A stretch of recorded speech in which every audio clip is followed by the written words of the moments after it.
Hey folks, it's Jang here again from ultimaterc.com with my Axial EXO Terra buggy. I'm going to show you how to install and remove one of this style of battery, the style that has removable terminals up on the top.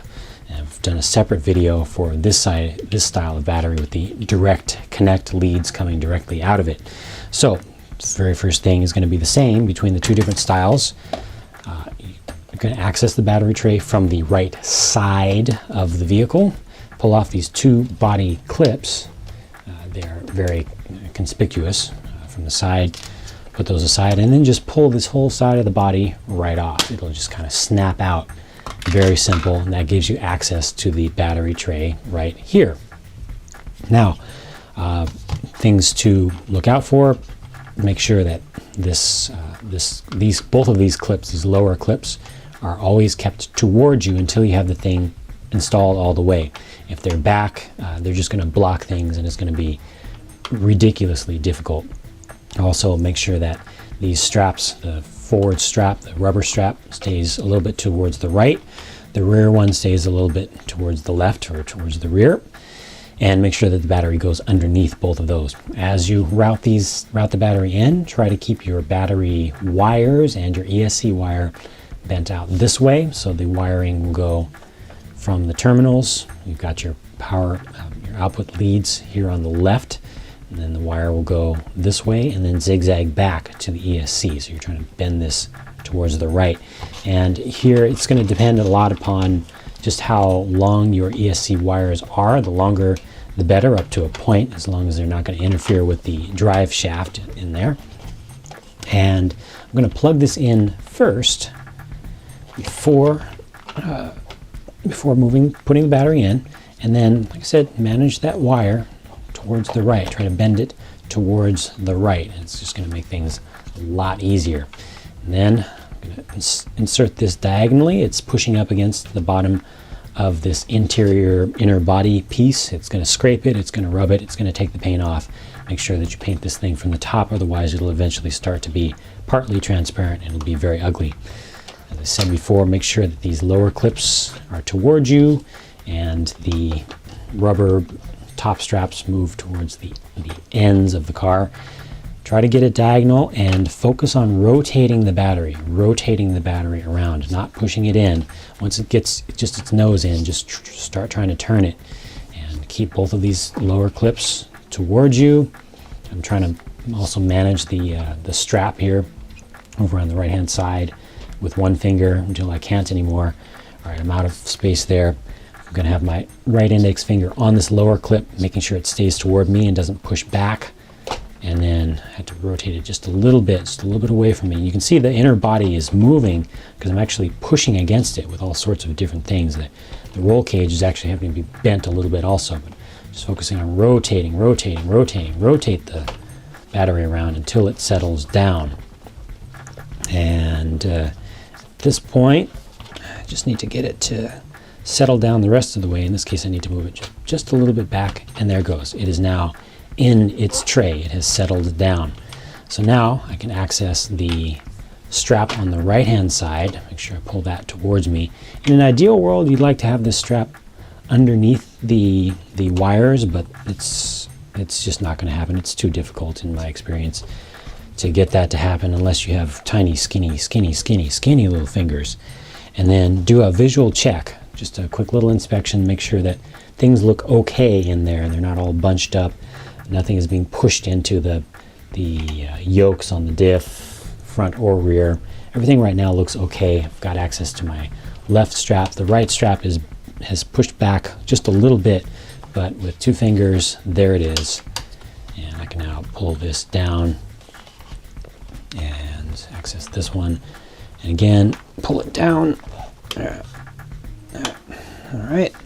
That actually went in pretty smoothly. I've done this a bunch of times in preparation for this video, and most of the time it's not quite that easy. It doesn't quite cooperate that much, but with massaging, making sure, again, make sure that the power lead goes this way. Make sure that both of these clips are towards you as you're putting them in, and make sure that both straps are away from you and that the battery's going underneath them. The final thing is to put this outer body panel back on.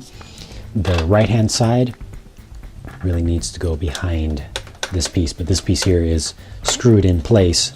So put the left side or the rear end under the shock first, because it needs to get behind there, and then try to bend this front away from you to get behind that forward body panel, and it'll kind of snap behind and slide behind. It kind of hooks in there. Now that's good. Now you can just put the body clip on. I recommend that you put the clip in from the front, so that if you're spinning, you do a barrel roll or something, you land on the side and you hit a rock and it hits this way, it's going to just try to push it in more rather than popping it off altogether, and then your body starts to fall off and you lose a pin. That's a pain. And then the back one just goes in from the top, and this process is officially complete. Now it's time to take it out. Taking it out, fortunately, is much easier. Take off the body pins again. I already saw that. Same thing as starting the process. And this just pops right off. These two straps now become easy. Just pull down. I like to use one finger to hold this back, just so that they don't both try to come down at the same time. It's doing something like this. Hold this one back and try to focus on pulling down, and then just let it go. Now we're good. These will start to move forward. You can see it actually lifts the battery up a little bit, makes it a little bit easier to start sliding it out. And I just moved that right strap to the right just a little bit, just to get it out of the way. Starting to push it forward, put some pressure forward from the left side of the battery while pulling the right out, and focus on rotating it. Focus on rotating it just like I did while putting it in, rotating it out. You can see again, it's flexing the inner body, it's scraping it, it's scratching it.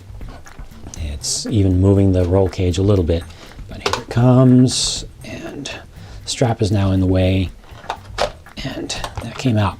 Now there was something that happened right there. It happened very fast, so I didn't have a chance to really talk about it.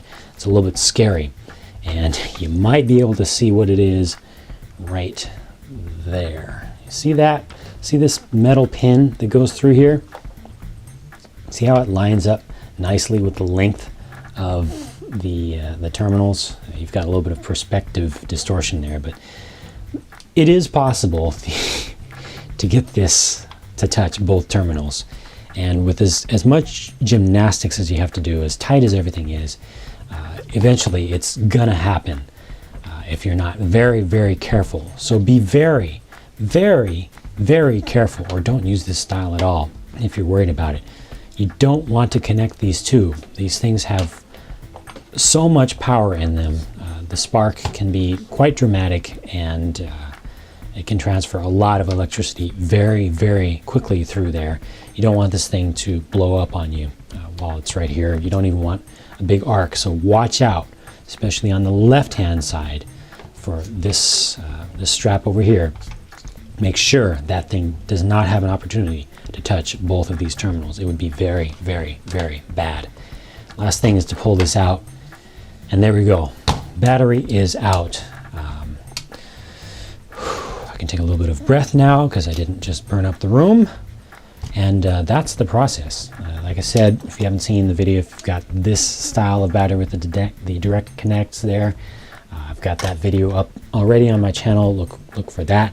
If you have soft case, soft shell battery packs, the process is going to be a little bit more like loading these. It's going to be a little bit easier because soft shells in the same size are a little bit shorter in height. And if you have ones that are longer, if you have longer batteries, God help you. If you have taller batteries, God help you. That's all I got to say about that. Hope that was a useful little bit of information and just display of what it takes to get the battery in and out of the Axial EXO Terra buggy. Thank you very much for watching, and I'll talk to you again soon.